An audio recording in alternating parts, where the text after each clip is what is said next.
Kritikal ang isang rider ng motorsiklo matapos masalpok ng tricycle sa Mangaldan, Pangasinan. Narito ang report. Sa Panginoon kumakapit ang inang si Alma para idalangin na makarecover ang kanyang anak na naaksidente sa kahabaan ng barangay Landas, Mangaldan, Pangasinan.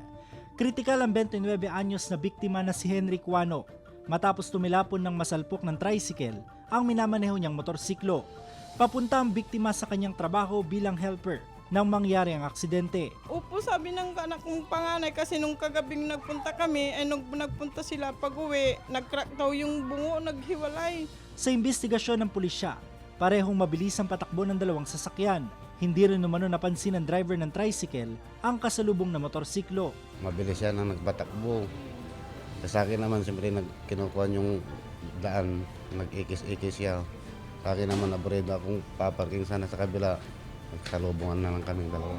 Every time na mag-drive tayo ng sasakyan natin, dapat tignan natin yung kondisyon ng sasakyan, maging yung kondisyon ng driver, sir, para maging alerto tayo sa lahat ng pagkakataon.